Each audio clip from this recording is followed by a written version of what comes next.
we can do it now. I'm sorry for that. It's okay. Yes, I'm reading it again. I think we are, but let me check if we are really live now. No. Now we are live. Now we are live. You see it? Yes. Yes. Shall I start again? Okay. Yes. Shall I start? I'm sorry for that. I thought we were online, but we were not. We were not. So I start again with the welcome. Is it okay for you that I introduced?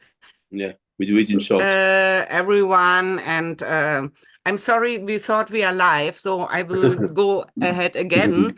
Hello, I warmly welcome you to our 65th webinar by the Academy of Space Renaissance International. On this 1st of July, 2024, I'm really happy that you have to come to join us.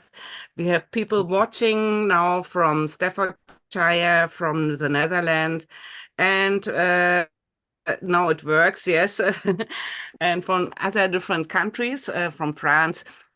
My name is Sabine Heinz, and I'm the person responsible for our webinar series and one of the vice presidents of SRI, and also responsible for our art chapter. And I'm really, really happy to welcome our special guest, or today's special guest. It's Dr. Fredrick Jenet, and he will talk about global endeavors for lunar space, for lunar exploration, a collaborative approach to returning to the moon. Welcome, Dr. Jenet. Thank you so much, Sabine. It's great to be here. Yes, I also would like to welcome our president, Bernard Foink. Hello, Bernard. Hello, so a very well-rehearsed welcome. And I'm just returning from the moon, where we were, in fact, on the top of the Etna volcano, near in Sicily, where we have been testing some systems, also in the Volcano Island, some system including sensors, rovers, drones, and also various equipment similar to those that we want to bring to the surface of the moon. And we did that with some of the next generation of space renaissance, some students from various countries, as indeed we have to build the workforce of those that are going to travel, work, and stay on the moon, but also those that are going from Earth to support them and are going to develop an economy and a civilization over the Earth and the moon. So welcome, Dr. Jenet, and looking forward to hear your talk. Thank you, Bernard. Great to be here. Thank you. Thank you, Bernard. I also would like to welcome Adriano Autino. He is one of our vice presidents and former president and one of the founders of Space Renaissance International.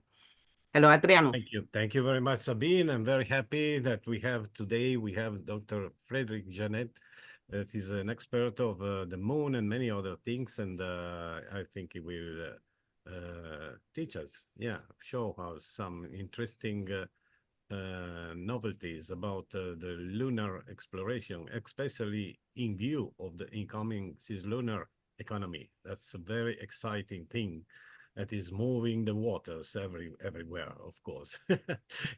So thank you very much for joining us, and I'm very eager to listen to your lecture. Thank you, Adriano. And I see Bernard broke the code from the moon, from the volcano moon, and you broke the code from Vienna. So, I hope you will get better soon. I would like to introduce Dr. Fredrick Jenet to our audience before I give you the floor. He is a renewed astrophysicist and space technologist recently dedicated to advancing lunar exploration and development. As a founder and executive director of Expanding Frontiers, he has driven innovations in space and energy technologies. Currently, as a chief technology officer of Lunar Station, he developed critical lunar surface visualization and radiation analysis systems. He previously directed the Center for Advanced Radio Astronomy at the University of Texas, Rio Grande Valley, creating pioneering programs and collaborating with NASA and SpaceX. A board member of the National Space Society, Dr. Jenet leads its delegation to the UN Committee on the Peaceful Uses of Outer Space, promoting international cooperation and sustainable lunar activities. Fredrick, the stage is yours. You may share your screen. Excellent. Thank you so much, Sabina. As I said, it was fantastic to be here. It's an honor to be here. Adriano, thank you so much for inviting me to be able to present to this audience. And let's see if the first piece of technology I can work with today will work. Let's see. Can everyone see my slides now? We can see it, and to have to put it in full screen. Very good. Unfortunately, this is the fullest I can get it. Okay, then leave it like it We'll is. leave it. And Yeah, at yes, some point I may learn because I also have the presenter view. But anyway, nonetheless, it's great to be here, everyone. Thank you so much. I want to be talking about global endeavors for lunar exploration. And humanity is going back to the moon, and we're going back to the moon in full force. And a lot of things are evolving and changing. It's not the same paradigms that we were using back in the past in the 50s and 60s or so. Something else is happening, something else is coming around. So I hope at the end of this talk that you'll have some inklings of some of the things that are happening and the different things that are forming and what may be presenting itself in the future. I also want to give some background on myself and sort of see to give some context of what it is I'm talking about and how that relates to the moon. First of all, as Sabina had said, I am the founder and executive director of Expanding Frontiers. So Expanding Frontiers is a nonprofit organization that whose home is in South Texas, Brownsville, Texas, in the United States. And we are igniting the innovation ecosystem in that region. It's predominantly an underrepresented region in the United States. And so this concept of entrepreneurship and innovation is not something that necessarily flows through everyone's veins like it does in some other areas in the world. So we're bringing that to those concepts and ideas to the region. So Expanding Frontiers has a series of programs. We work with high school students all the way up into professionals, basically programs that have them start to think and dream about space exploration and development, not just watching it and sitting on the sidelines, but how they can actually be potential participants. To make a very, very, very long story short, it turns out that many of the founders of Expanding Frontiers were actually responsible for bringing one of the most successful launch companies into the region. As I'm sure many of you have probably watched already, seen several of the Starship launches from the Boca Chica Beach region. So, I will also mention that Expanding Frontiers works closely with NASA and NASA headquarters to bring entrepreneur training opportunities to aspiring entrepreneurs, both in the region, nationally, and globally. We are a connector of NASA technologies, where we work with aspiring entrepreneurs that have a particular challenge or problem that they wish to solve, and we connect, or we find and comb the NASA technologies, find certain technologies, connect them with it, and help them build businesses around this. I'm also, as Sabina mentioned, I'm also the Chief Technology Officer of a startup company called Lunar Station. Of course, the relevance of this is I'm talking about global endeavors for going to the moon. And Lunar Station is it's a startup. It comes out of the MIT ecosystem. And Lunar Station provides geospatial intelligence and mission assurance for companies that have their eye on missions to the moon. Companies are developing landers and rovers and so forth. So the fact that Lunar Station exists and can exist as a startup, as an entrepreneurial startup, is a hint to the type of activity that's happening as we gaze towards the moon. I am also a board member and vice chair of the International Committee for the National Space Society. National Space Society, our mission is to see millions of people living and working in outer space for the betterment of humanity. We're the premier, preeminent citizen's voice for space exploration and development, and the International Committee is the outward-facing aspect of the NSS. Now, whenever we're talking about space exploration, and talking about the issues involved and so forth, because for a long time it's been extremely expensive. For a long time, it's been something that has been very risky, and so forth. The question always comes up as to why do we do this? What is the reasons? What are the reasons for it? And there's a lot of debate about that as to what we should be doing, why we should be doing it, and so forth. And there's many different ways of viewing this in different lenses and contexts and so forth. I'm going to be sort of bringing National Space Society context to this when I talk about the why we're doing this. But it's not just NSS. I think many other great thinkers in humanity have come to this similar conclusion that mastering space development is really crucial for ensuring humanity's long-term sustainability and survival. The long and short of it is we have limited resources. Now, they could last billions of years. Well, they probably won't last that long. But nonetheless, we do have limited resources. There is only so much that we can do on a single planet. So if we're thinking about humanity's survival, if we're thinking that's something that we want to do, which, you know, I kind of want to do that, then we have to start understanding and mastering space development. Things that are associated with the benefits of space development, of course, are resource utilization. Enormous resources come in many different forms. Matter of fact, there are probably certain forms that we haven't even been thinking about. Environmental sustainability here on our own planet. Many big thinkers have been thinking of this concept of what could we possibly bring a lot of the heavy industry that is done on Earth that is causing a lot of environmental issues.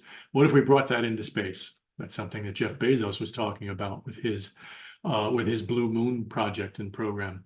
This idea of bringing heavy industry up to space so that we can protect the Earth and protect its environment and resources. Space is also an innovation driver. We know from the last 50, 60 years or so that thinking about how we're going to conquer one of the hardest places to live and survive. Space is a place that really does not want humanity there. So in order to think about how we actually do that, it pushes innovations all over the place.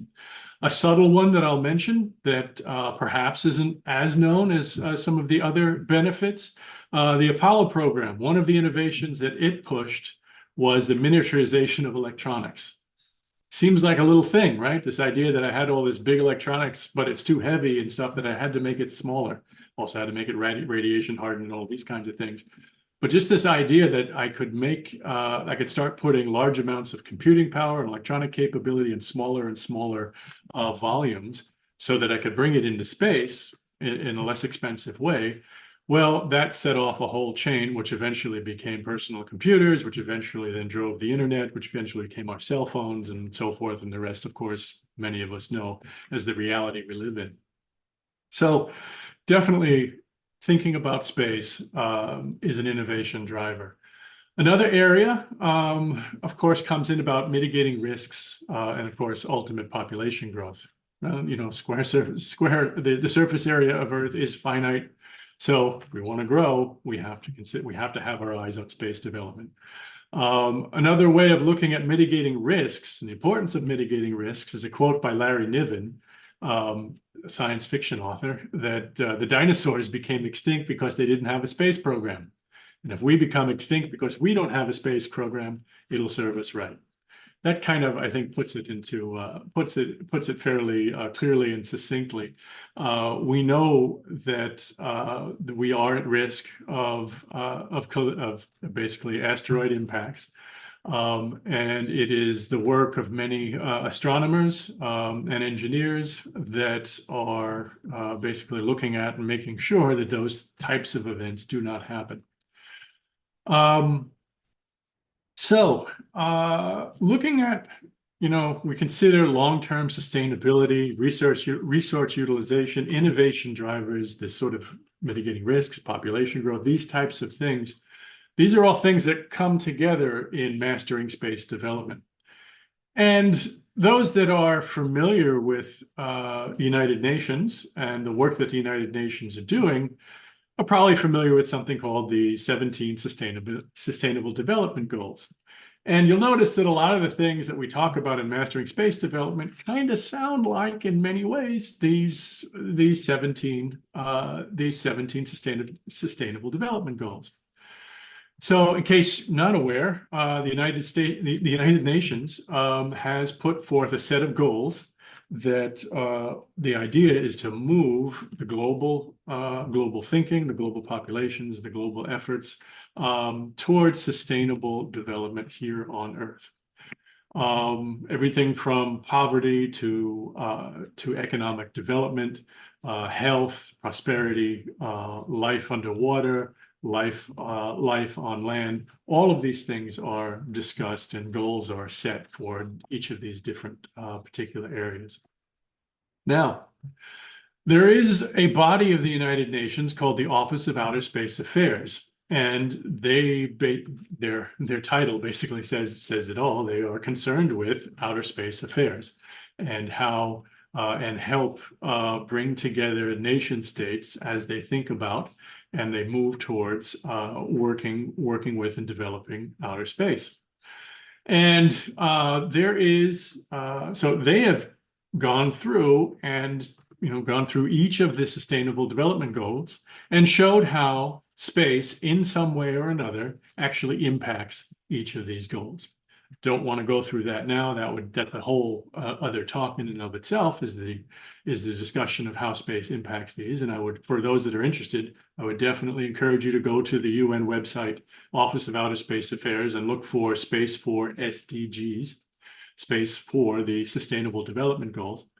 And there you'll see a description of how space assets and space development impacts sustainability and impacts all aspects of humanity and human development on the surface of the Earth. So, but in looking at these, the one thing you'll notice, and I know as many of us here on the call have noticed this before, that although each of these development goals you can map to something about space that impacts them, there's nothing specifically about space on these sustainable development goals. And many of us have been thinking about the fact that, well, space in of itself, it's kind of like undersea and on land. It is the next frontier, excuse the overused metaphor, but it is an area where humanity is moving into. We must be considering sustainable aspects of what we're doing. We must be considering how this impacts humanity currently. So it must be something that should, in some sense, have its own sustainable development goal. And so proponents of this are calling it the 18th SDG.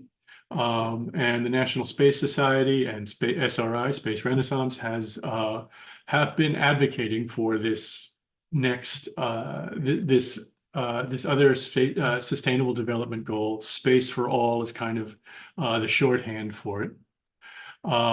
So basically the idea is this proposed 18th SDG, Space for All on Earth and Beyond, where we're talking about the development of space and that it can be considered something that has to be done sustainably and something that has to be done for the benefit of all humanity. Now, that is, of course, a general statement about space development, and there's a lot about space development.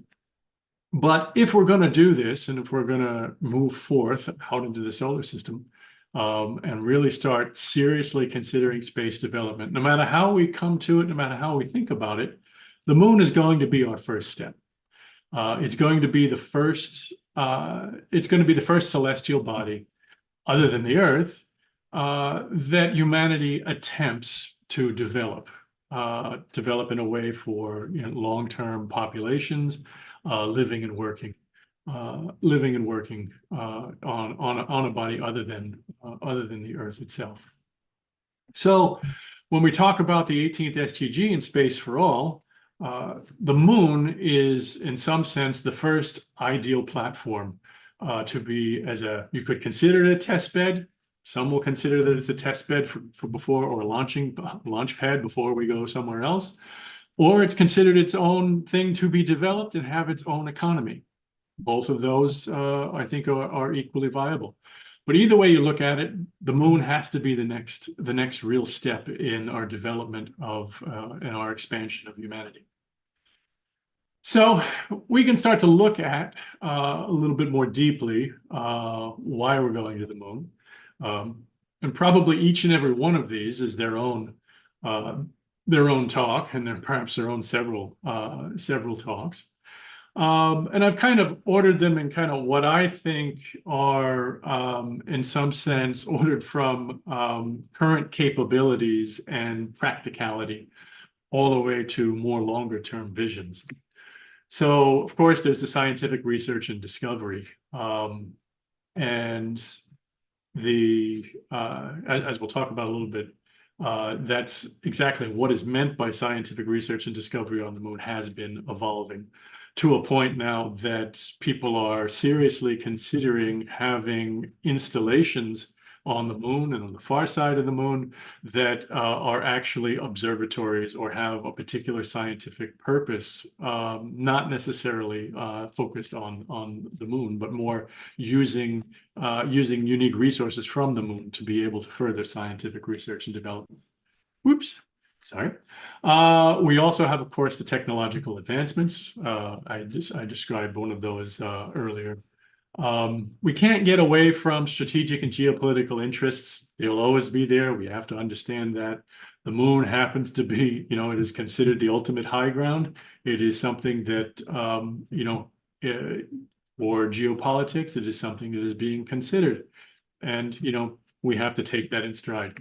But more positively, there is the international collaboration and peaceful uses of space that the moon and the moon development and collaborative moon development is going to help bring out. Of course, the moon is an inspiration, and education is an inspiration, and helping to educate the next generations. We talk about the Artemis generation, the current generation that is really going to see the benefits of the exploration and development of the lunar surface. And of course, we have resource utilization and economic opportunities. They're kind of tied together. This is sort of the more exciting areas of development that we're all looking to see happen. Areas of hot debate as to what exactly is there, what is considered a lunar resource. Of course, we rare earths, of course, always come up. Rare earth minerals are something. It's because they're for various reasons may be easier to develop and have on the moon. Of course, there's resource utilization for the development of projects that are already in space is an important aspect of this. In other words, we don't want to keep bringing stuff up from Earth. We want to be able to utilize existing resources.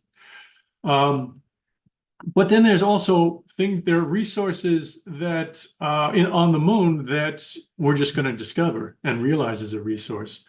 And a recent one that I find very interesting. Well, before I get to that, one, of course, is the low gravity. And we're still learning what we can do in low gravity. But that's been there. But one I think that is a relatively new resource that hasn't necessarily been fully capitalized on, but there are groups and there are startups that are looking at this. Have to do with the fact that there are regions that are very cold, and there are regions that are permanently cold on the surface of the moon, much colder than areas that you can easily get to on Earth. And why is cold a resource? Well, if you consider what is required for a lot of modern technology to work, getting rid of heat is an important part of that. Computers generate heat. I think the ChatGPT, as we all know, these AI systems that are coming online, they take 10 times more energy and develop 10 times more heat than an equivalent call on Google. So server systems require a lot of cooling. So a resource that the moon has is a lot of cold areas. So perhaps, and people are thinking about this, putting servers and various other computational type equipment on the lunar surface. But what that's showing, and what that's showing is the thoughts, when you start to bring in this broader audience, these entrepreneurs now that are coming in and looking at what can we do on the lunar surface, they're starting to see all of these different things. And this is just the beginning of that. And then, of course, there is the long-term human presence and expansion. We have to master space development, as I mentioned before, and the moon is a great place to do that, because it happens to be very close. It happens to be very close to Earth, the cradle of humanity. So as we consider, if we start to do our practicing on how to live and work in outer space, the moon is going to be a great resource to do that. So, thought it'd be interesting to kind of look at lunar activity, looking over the decades. And looking at this, you'll start to see that things are really changing. So 1950s, it's kind of the beginning of this. This was the dawn of the space age. We had 14 missions, 2 were successful. That's 14% success rate. And we had 2 groups working on this. They were, of course, state parties. They were the United States and the Soviet Union. The 60s, we had 55 missions. That was kind of, in some sense, a golden age. 44% success rate, but still 2 groups. Now, I put out the success rates kind of for a particular reason. I think we're getting, although because we're seeing lunar missions, but space missions and space, especially in the past 20 years or so, we've been used to them being very successful. And in some sense, because of the way they were being driven by state parties and state groups, they had to be successful. And so they would be very costly and they'd be very rare. And innovation would be very slow. Innovation back in the 50s and 60s was much faster. And I will make the bold statement that, and we've heard this before, in order to increase your success rate, you have to increase your failure rate. And they were doing that back in the 60s, the 50s and 60s. You know, they had less than 50% success rate on these lunar missions, but they kept at it and they kept going. In the 1970s, we had 20 missions. 15 of them were successful. We're still up at a 75% success rate. Then, of course, we saw the 80s. For various reasons, the moon was forgotten. There were no missions. Nothing went in that time frame. Started to pick back up in the 90s. We had 2 groups. The United States continued the effort, but now we had Japan coming in. They were 100% successful, but there were only a few missions. Similarly, in the 2000s, 6 missions, also 100% successful. We started to get more groups. Now, it depends on how you want to count. I'm saying groups rather than states because, you know, if I were to count the European Union, that would probably be more like 25 states. But nonetheless, you get the idea. We're starting to expand. Lunar exploration is not just in the hands of a few, of a small number of groups. The groups that are interested in it are starting to grow. 2010s, we saw 11 missions, 90% success rate. Okay, we're starting to pull back from the success rate. USA, China enters the mix. Israel and India also enter the mix. Now we're at the 2020s. This is where we are now. So far, we've had 10 missions and we've had 5 successes. Now, again, from an entrepreneurial point of view, I think this is fantastic. Our failure rate is increasing, which means our innovation rate is going to start to increase. And we're going to start to see things really change. So far, there have been different groups, not just the state parties. Okay, US, Russia, China, South Korea and Japan, United Arab Emirates as well, and India were all involved in that. But then we started having these entrants like iSpace, private company, Astrobotics, private company, Intuitive Machines, actually is a public company. I think it might be the only public company that is landing something, that has landed something on the moon. But this is a very different way of looking at space development. It's a very different way of looking at lunar development than it has been in the past. Then we can kind of look at, of course, this decade's not over.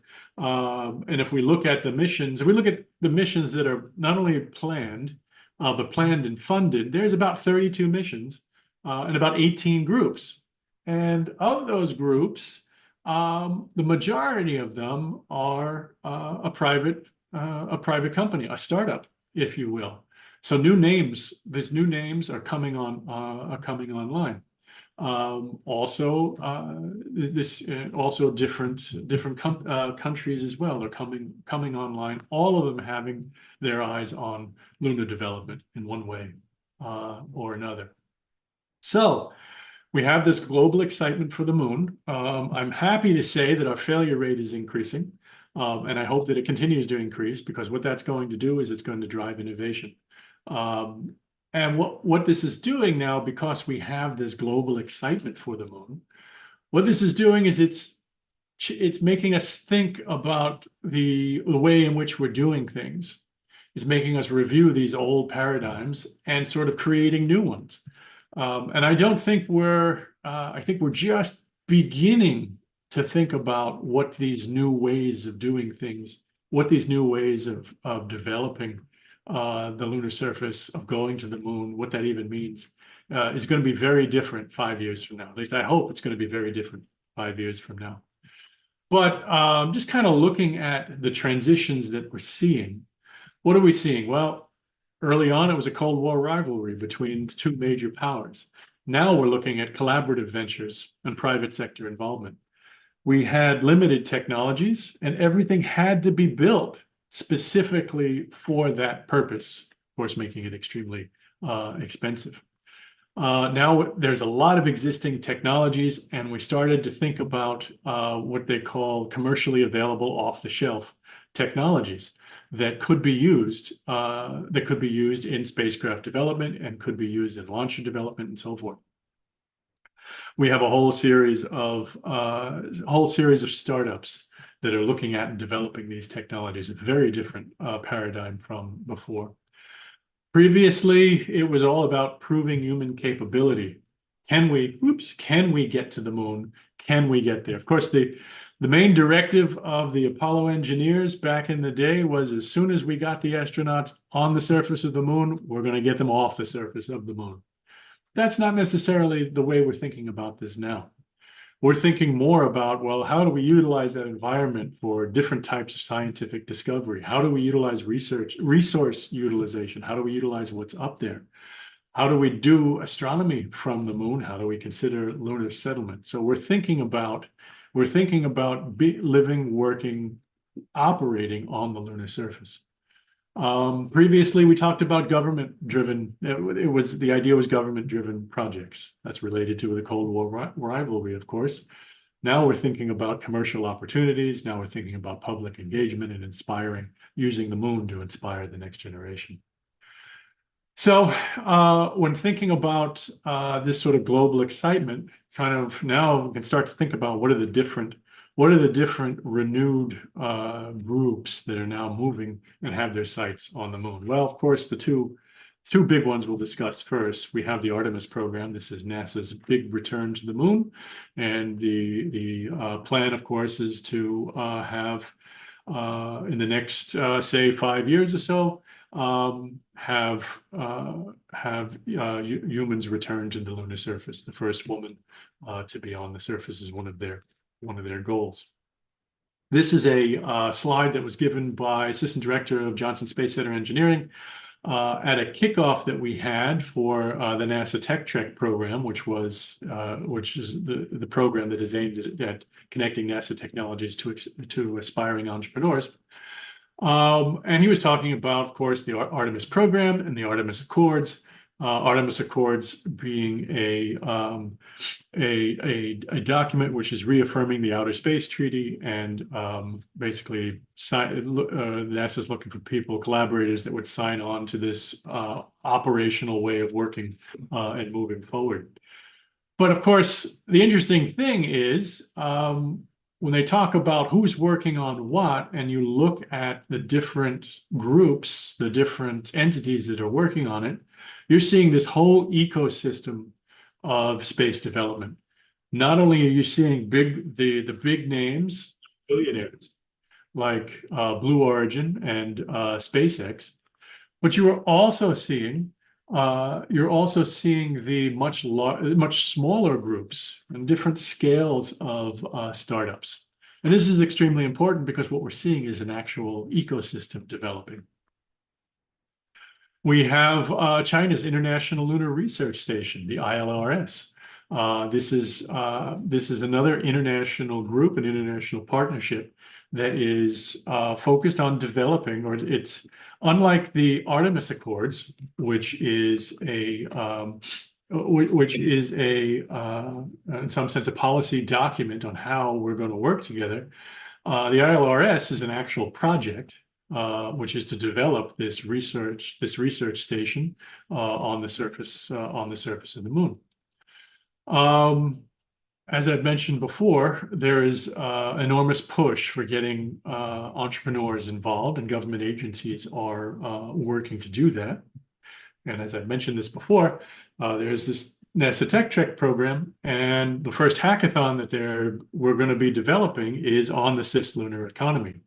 And I will, by the way, mention that this is open to entrepreneurs around the globe, and it's going to be held hybrid. So anyone that is interested in exploring the cislunar economy and understanding how to, and potentially developing technologies for the cislunar economy, I invite you to join. Another very interesting thing that is happening, it's happening at the UN, at the Committee on the Peaceful Uses of Outer Space, is that there is a proposal for an action team on lunar activities. Now, it's specifically called this Action Team for Lunar Activities Consultation. That's a very technical reason as to why they're doing that. But the states, or at least member states, are seeing this enormous interest in the moon. They also understand that it is important to do this in a collaborative way in order to share resources, conserve resources, in order to increase safety and sustainability. So the Romanian and Korea proposed this action team on lunar activities, and it's getting enormous amount of support from the different member states. And this is something that this is very much a work in progress. This came out of Copious the first half of this year. And matter of fact, several discussions were being held last week on this. But it just underscores the global interest and excitement about returning to the moon, but also the idea that we're doing it in a thoughtful way, thoughtful and inclusive way, so that we can not, in some sense, make some of the mistakes that we've done in the past and learn from those mistakes as we move forward. Another interesting thing that has come out of UN discussions and copious discussions is this concept of protecting and preserving human history and heritage. It's a concept that we think of down here on Earth, because we look at human heritage sites around the world, which look at historical areas and preserving historical areas, so that the history of our heritage and where we came from and the context in which we emerged is preserved. It is preserved for future generations. Michelle Hanlon, For All Moonkind, had the genius to recognize that we have heritage sites, human heritage sites, on the surface of the moon. And if we're going to be going to the moon, we have to be thoughtful and consider these heritage sites, and perhaps preserving these heritage sites as we move forward with that. Many different groups are coming together to figure out how do we, within the context of international law, how do we promote development of the lunar surface? How do we promote entrepreneurship and development When we have things like the Outer Space Treaty, when we have things in place like various international laws, I want to say the Moon Agreement, but of course the Moon Agreement is not ratified by all countries, but nonetheless, there's definitely a lot of thinking about policy moving forward. And so there are these different cooperative efforts. I'm showing one of them here. It's developed by Michael Castle-Miller and Hoyt Davidson of the National Space Society, giving some serious thought about how would you be able to raise the appropriate amount of investor capital and move forward with entities that can help develop activities in a sustainable and shared way that enforces rules, has shared infrastructure, and so forth. So these discussions are emerging and coming out. And I definitely urge people to have a look at things called Lunar Development Cooperative.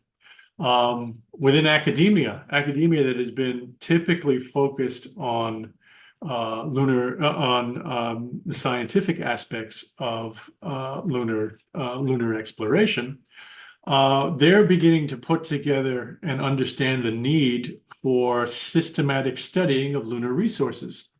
And so there are groups coming together that are thinking about lunar resources the same way a mining company would think about Earth and terrestrial resources. In other words, thinking about, where are they? How do I find them? Do they actually exist in a practical sense? And so there are groups coming together that are looking at developing or putting together these, in some sense, sort of lunar resources prospecting campaigns. It's coordinated effort, an international coordinated effort. So we're going back to the moon. There are many efforts that are in place, both on the technological side that are bringing us back there, both on the geopolitical side and from an economic and entrepreneurial side. And then there are also groups that are working to try to understand in a very serious way how the right policies can be put forward and how we take the right steps as we expand out into this first celestial body that humanity would be developing. So I hope that gives you some idea of the different things that are at play, the different groups that are there and working. Again, this is Fredrick Jenet from Expanding Frontiers. And I will, of course, mention that we are going to be holding in mid-July a NASA-funded Cislunar Economy Hackathon that is going to connect aspiring entrepreneurs to technologies that could help develop the lunar economy. And I definitely, those that are interested, urge them to have a look, even sign up, and you may find yourself to become a lunar entrepreneur. So with that, thank you very much. Thank you very much, so much for your interesting and nice lecture and profound lecture. Could you stop sharing the screen, please? Certainly. Yes. Is it going to happen? I'm trying to do it. Did it work? Uh-oh. Aha. Oh, yes. Very good. Yeah, and I guess Bernard will have the first question for you. Okay, thank you. Yes, interesting talk, and I was thinking that you were mentioning also some of the needs of prospecting the resources with addressing some of the knowledge gaps with the precursor missions. And so do you see a way where we can already finance some of these precursor missions, and where do you see there would be some niche of some measurement that could be done before, and so that could also try to develop and consolidate the lunar economy? So what type of missions, and yes, and No, do you those have are- also those are- practical ways to fund them? Excellent. And those are fantastic questions to which I do not necessarily have answers to. But what I will say, what I am seeing, I'm definitely seeing this is areas of active development.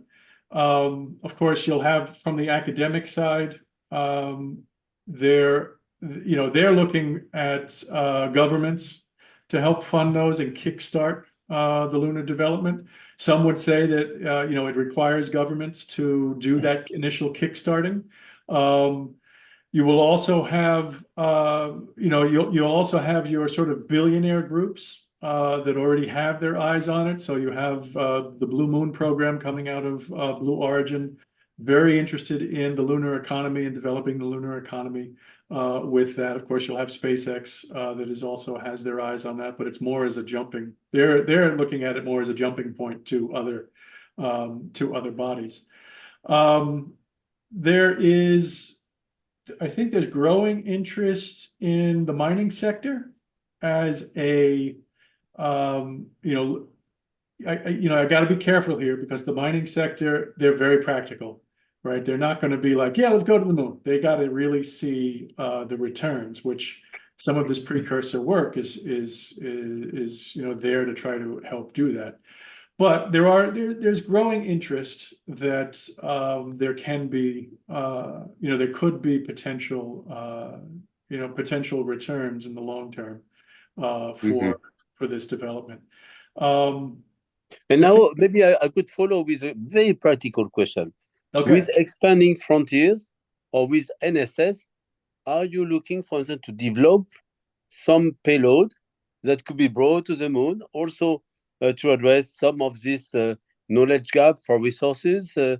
And is there a project where we could even partner together with Space Renaissance, bringing a payload together to the moon as a concrete act, showing that we do things, we don't talk only, we also develop something that will go on the surface of the moon? I think that is I love it. I think that is a great idea. Yes, there are certain ideas, some of which I can't necessarily divulge right now, but there are things that are in place that are moving from different, both on an international aspect as well, that I think are growing and will require added support. So I'll say yes, that's happening. And okay, excellent. We have such a great collaboration with Space for All, SDG 18 initiative, with the booth we are going to have together at the ISC in Milano. So also a collaboration in the area of a payload for the moon. That will be amazing. So let's work on it. Thank you very much. Yes, I agree. Yes, I agree. and maybe we can bring some art to the moon too. Oh, yes. Okay. Yes, So, of course, we have to bring some artwork to the moon. Yeah. Yes, indeed. So we can talk in Milan about this, and yeah, we can make a wallpaper Yes, that's right. with artwork for you. A payload that describes all the activities we are interested in and all the humanities that is embodied in Space Renaissance, in NSS, in Expanding Frontiers. Okay, yes. Concrete project. Yes, Adriano. Yeah, no, it was a fantastic lecture. Thank you very much, Rick, because it was quite interesting, and I think I will copy some of your slides because they are very, very much instructive and full of data that are interesting for all of our reasoning and elaboration and so on.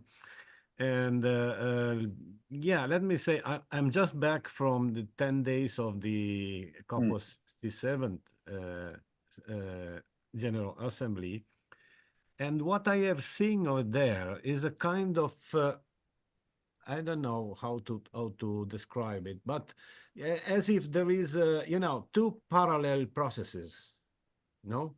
One is the usual discussion at Scopus about the benefits of space for all people of Earth, for the benefit of everyone, and using the resources and all these kind of things in a quite, let me say, ecumenic way, no, of thinking. And on the other side, there is the incoming cislunar economy. It's something different, that is happening. However, we can discuss how long we like, but I think a scientist from Mexico that now, don't ask me to remember the name because I have to find back his visit card to tell you. However, I think that was Gustavo Medina Tanco. Yes, the father of exactly, Colmenas. exactly. Thank you very much. Yes. However, he was talking in a side event that was very, very interesting event organized by Antonino Semeri and Chris Johnson of the Second World Foundation. And the title of this event was Reflections on the Lunar Activities, something like that. There was a lot of people over there. It was after 6 o'clock, you know. And so this Mexican researcher say that yes, we can try to talk about to establish some rules to try to make it in an harmonious way, collaborative, etc. But people will go there, they will make their experience, they will find their problems, they will find solutions, and that will make law too, no? Will make Sure. jurisprudence and law, etc., etc. So his suggestion was, let's make it simple, because we cannot claim to write big books of rules, and then those people will go there and make things. So this is something that will happen, but until when there will not be the first steps, the first concrete steps of that, you know, all the world is keeping their breath somehow, no? Because I think the big money haven't yet begun to move toward the moon, because very simply, everybody want to see the first concrete travels of Artemis to the moon. And then we will see, probably we will see something that it will be very much bigger than anything we can imagine. There will really be some anthropologic mutation, you know, because when people will live on the moon, see the Earth from the moon, see the Earth in the sky from the moon, I think they will think in ways that we cannot imagine.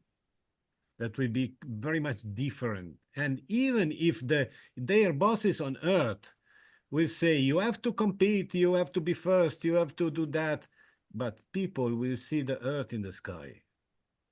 And if their colleagues from China or from Russia or from any other country will be there, the first thought will be, we have to help. We have to help them because we are here and the Earth is there. And it's something like a bigger overview effect, the Frank White concept that had origin from the astronauts orbiting the Earth, no? That saw the Earth down and understood that it's a small planet and we should be all together and not be fighting and all these kind of things. I think this effect, when it will be not only the overview effect from orbit, but it will be a bigger overview effect from the moon. Let's think about what effect will this view have on the human thinking and on the thoughts that those pioneers will have. Probably. So I just, Adriano, while you were talking, something I was. Yeah, I'm thinking about the changing that we are on the edge of a big change, I think, and we definitely are. We cannot feel right now in its entire dimension. This is my. No, I definitely agree. One thing though, and I've seen this. I've seen this in scientific work. We've seen this historically. Well, not necessarily seen it historically. We are fortunate to live in these times. it is important that there are people that put thought into what could happen before we're there. As they say, opportunity favors a prepared mind. We have a lot of history. We have a lot of great things. We have a lot of unfortunate things in our past. And, you know, do we want to repeat some of those things? Some of them might be inevitable. We're humans, right? And it's the way humanity works. But some of them, you know, maybe we can actually get to a point where we don't have to repeat some of the things.